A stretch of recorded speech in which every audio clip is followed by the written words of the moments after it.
Hey guys, welcome back to the Blue Tiger Poker 10K Challenge. So tonight we are going to be actually doing two tapings. So we're bringing another episode all in one night.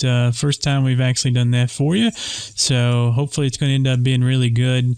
Had some emergencies early on in the first episode 21. So thought we would just get on here and try to knock out another one while we were at it. Again, these tables are still almost everybody's the same. There's a few new people during that little time away and stuff like that. And here we're actually going to check. We opened this pot. It's draw heavy, but again, we're only going to fold out every hand that we beat, and then going to keep in every hand we call. But I can't remember if this is the same guy from the first episode 21 or not, who bet pot with actually a strong hand. Because he's betting pot, we're actually going to make that call. Kind of see what he does here. I mean, he's Jack Queen is pretty much the nut in the hand. So we'll see what he does here. So he bets half pot, and he could be doing that with a missed draw of some sort or a king. And then again, he could be trying to price this in with the hand. So he has not been aggressive, I don't believe, to this point. So this is one of those calls where if he bet closer to the pot, I would make the call. But because he's betting smaller, it's like he wants us to call. And definitely a queen-jack type of hand or war two pair could be what he has. If he was a very fishy player, then we might make that call where he's betting smaller on that. Just for that.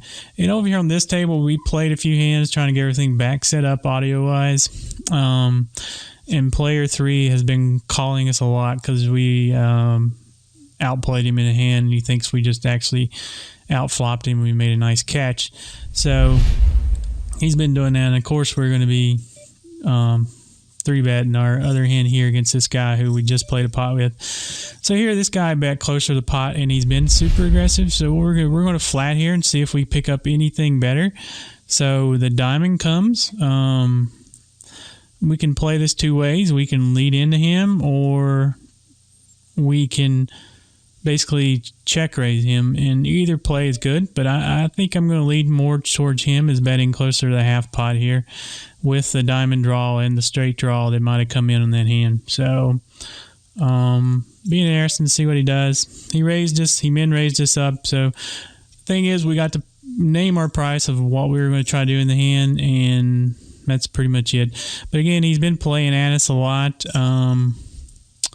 We're going to give up these pots in a minute. He's going to really step into it with us, and we're going to actually probably end up taking his stack when he makes plays like that. So he thinks his 4-6 was good, and it was, but we're going to continue to play our hands exactly the same as he did there, and he thinks he was kind of showing off that he bluffed us out of a pot or something like that.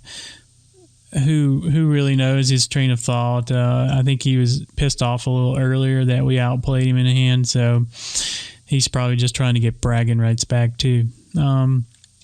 So there, though, we got to name our price in the hand that we wanted to play, and this guy's pretty tight, and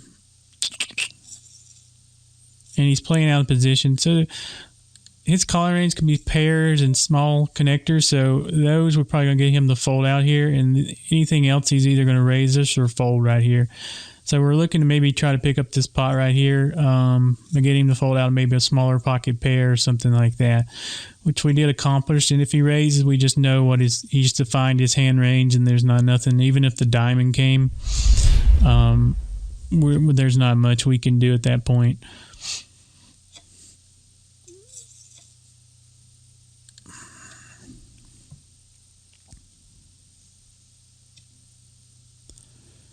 And of course, this guy, player 3 up here in this table, he's playing like close to around 80% of his pots. So a lot of his bets are not going to mean much. Here he shows jack. So he showed his strong hands, but a lot of times he's been betting closer to the pot and re-raising strong. closing and potting pretty much when he's, I think, bluffing. And that was the time when the record button wasn't pushed, that we actually raised him with a weaker type hand. But we did have equity, and we had a backdoor straight draw and a backdoor flush draw possibility. And who knows, we probably could have hit our 8 or 7 during the hand. But we had position on him, and he bet pot. We flat called it. And the only reason we did, we knew we were making a play, because then he come out and he flat potted again. And so right there just pretty much told us we could try to take this pot away. And actually a king came out on the board. So we did, and then he was right in. Nice catch that he had like pocket tens or something like that. I can't remember. So in here we have a gut shot, and we can play this 2 different ways. We can look to, we're not going to call, so we can check raise here, or we can go ahead and lead out. And if he has a strong hand like an 8 or 7 or 9, 10, probably 9, 10 is less likely.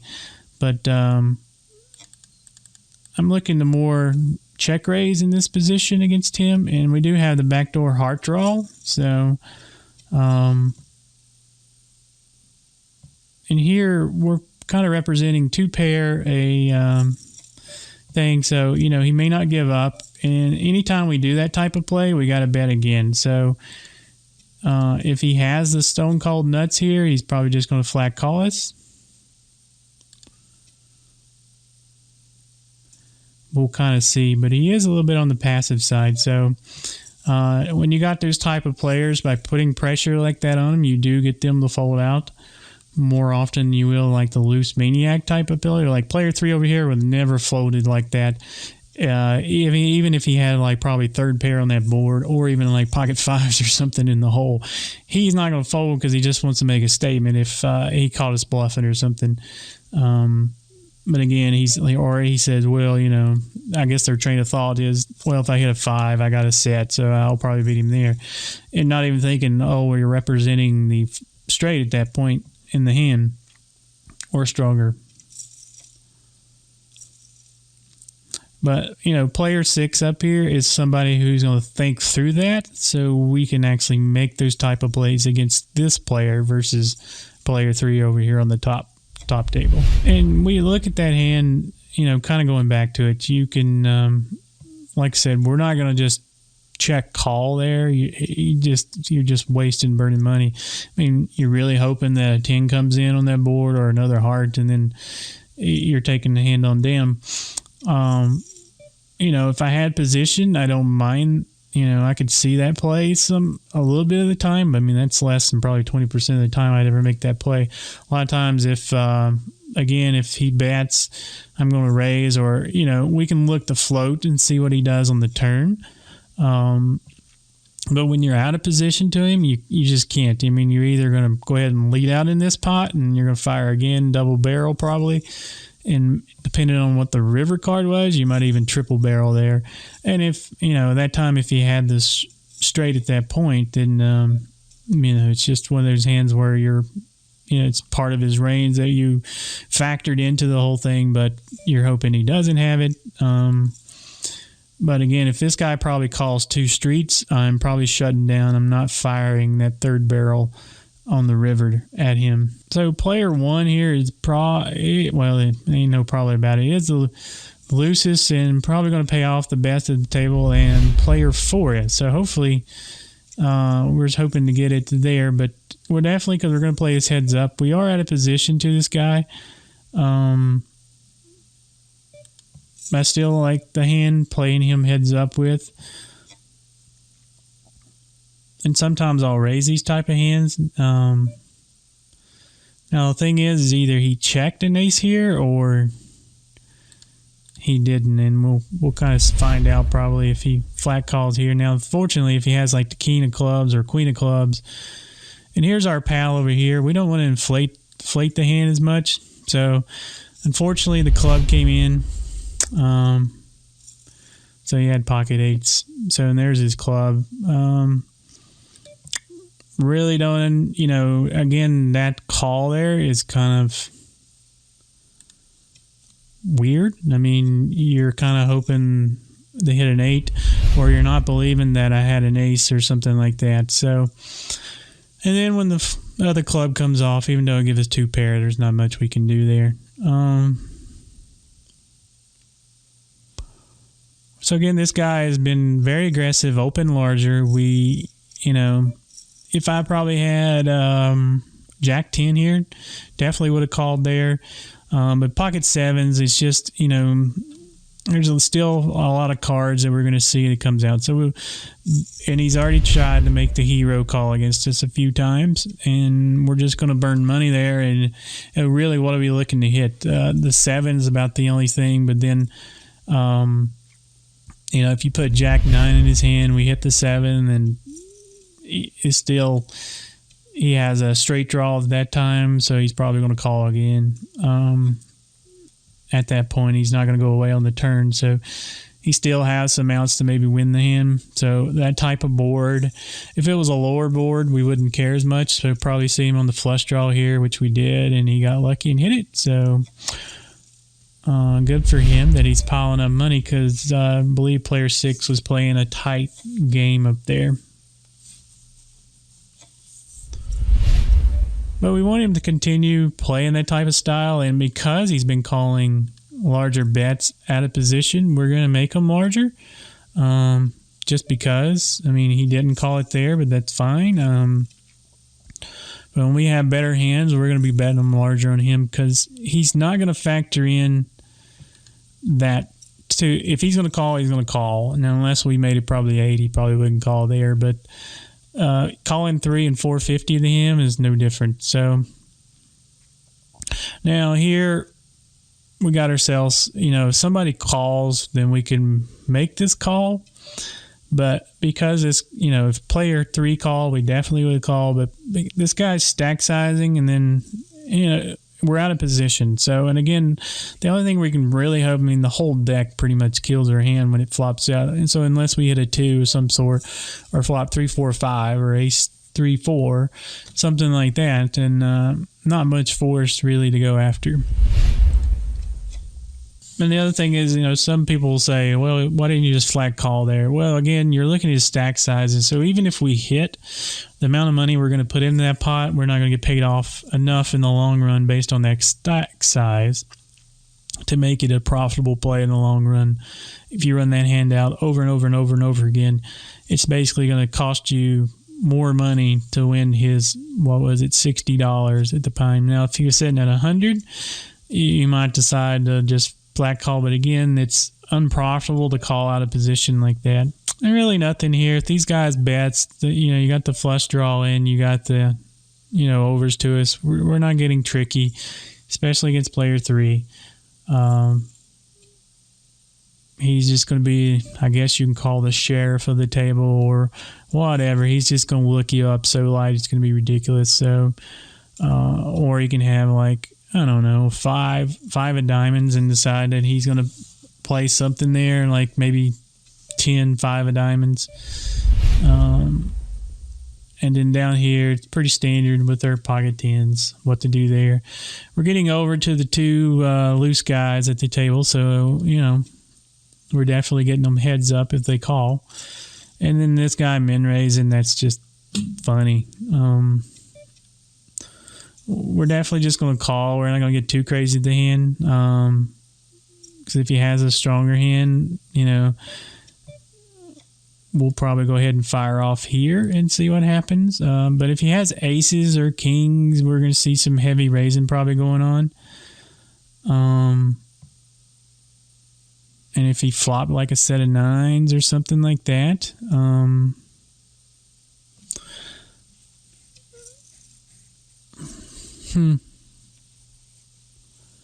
sort of interesting. The guy's not that aggressive, so you're actually going to have to put a bigger pair in his hand range here. And the way he opened it is a definite. Again, we're going to open trying to get over here to build this pot out of position. So, and again, the way he played that hand is just screaming that I have pocket kings, pocket queens, pocket aces, stuff like that. So Definitely going to get out of the way of that one. And up here, just standard, we have a flush draw, and this guy has raised us, and because he's deep, we don't want to shove him in at this point because I don't think he's going to fold, but we're just going to flat call him and see what he does. So here he's checked.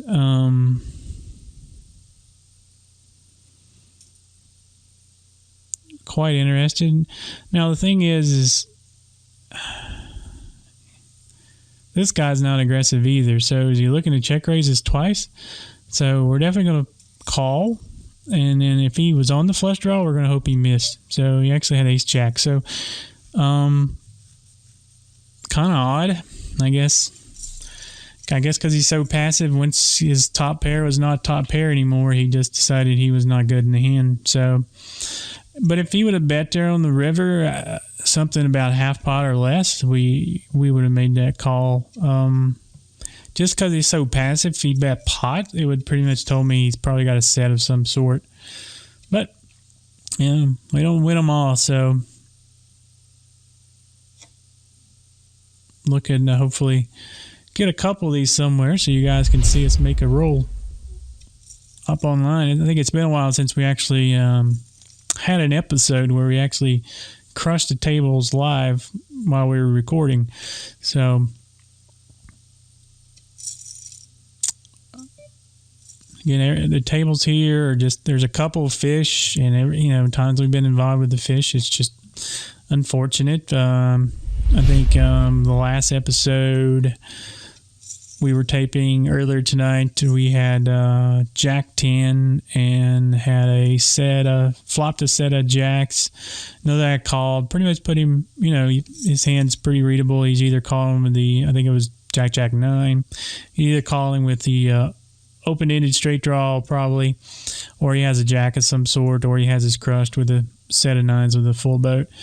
So he check called us all the way to the river, and then we bet, and then he raised us there on the river. So of course we're calling there, and ended up having Jack 5, and he rivered the 5. But that's just those unfortunate things.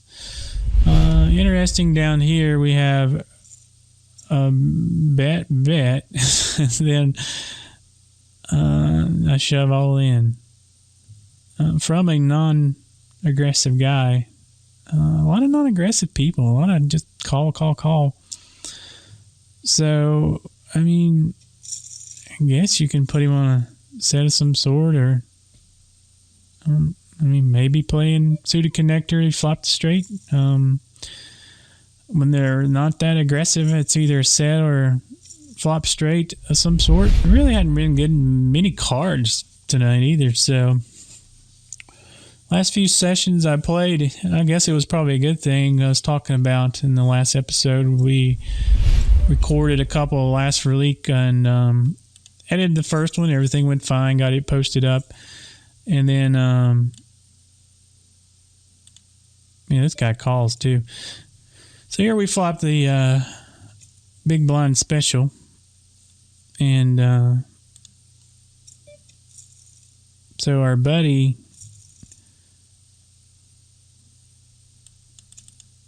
has raised this up. So, best case is he has same hand. And I guess worst case is he has 9-10 and he's on the open-ended draw. And that's an unfortunate card for us. Completes his open-ended. But again, we're at... either way, I don't think we're folding this point. We got a $66 pot and $65 behind us. So... and that completes the stone cold nuts for him. So we'll kind of see. So he made the call. It's very interesting how that wouldn't completed as some sort. Maybe he had like ace 8. I don't guess he would have probably paid us off if we did bet. But he had king 8. So yeah, I think that was about it. All we were going to get out of him. The re-raise there. Maybe if we fired one off, but with the 6 coming like it did, it completed a 4 straight and the 9 straight. So we were kind of just stuck. But again, this guy's very loose with his money and likes to call, and he's a little bit aggressive. He's not total maniac like player 3 is up here. That was a nice little big blind special, and we it's unfortunate, but we hadn't even played we had our pocket tens at one hand, and then just really interesting to see how we haven't got many hands down here. So I guess somebody was trying to put a read on me. They'd be saying this guy's like super tight. He hadn't done much. So very interesting there.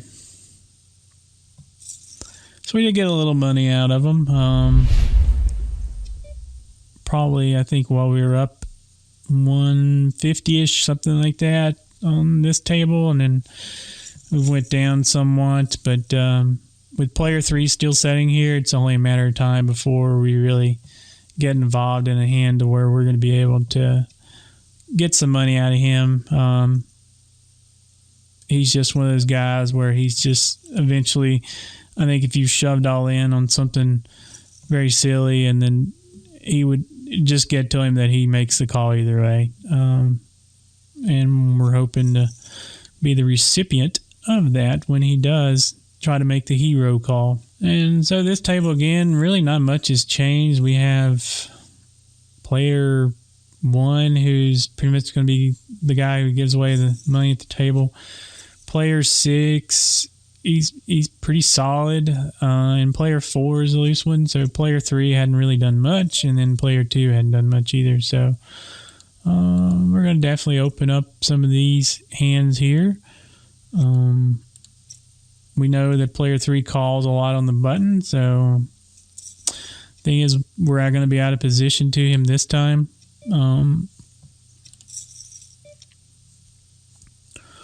So very interesting. So here we're going to take a stab at this with our king nut flush draw. So here he's betting pot again, and we're going to treat this as our hand from before. And again, if the 10 comes, it's going to help us out. So we're going to check to him, see what he does again. So we really didn't get much. We're going to have to pretty much hope our king high is good, and it's not. So I know this is weird, but we're going to call this guy a bet again with our jack high, hoping to hit something here. And then we're going to fire off here on the river.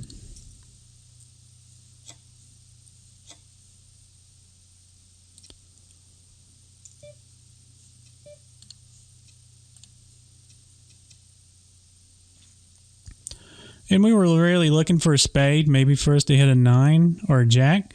And if he raises, he raises. But we were playing on board because he was betting closer to the pot again, just to make the play if the flush or something like that came in on the river, and he did. So that was the card we were looking for, besides our maybe 9 or jack at that time. Because on the river, there's not much. We can't call him off with a jack high there, unfortunately, unless we're just really putting him on a weak middle suited connectors or something like that.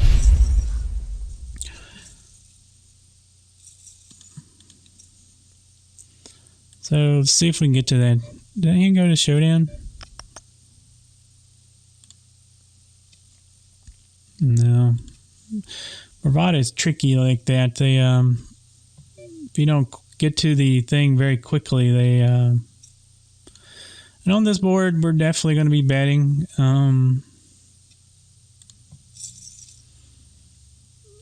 I mean, the jack's the only card that really beats us. I mean, other small pocket pairs, and if one of them has a jack, we'll probably see some kind of play here. And then the 3 and the 4. And again, we're just going to fire off again.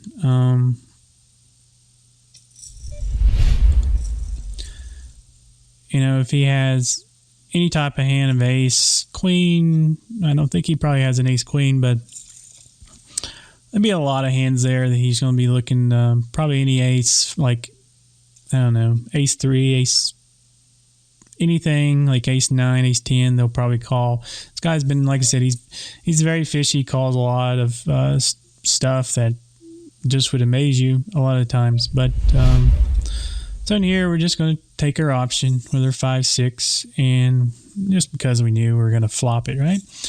And I like to go ahead and just bet here. We're going to get a heart draw to come along, probably. And if somebody has another small pocket pair or something like that, or a bigger pair,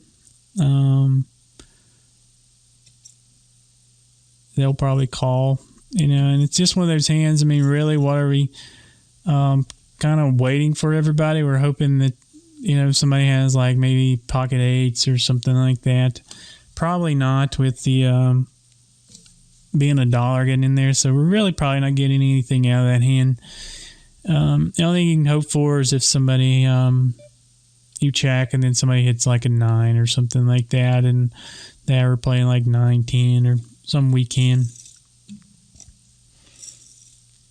But again, it's just better to go ahead and bet there, because again, anybody with a heart draw, and they can be playing some weak heart draws like a Jack 2 or something like that, or King 5,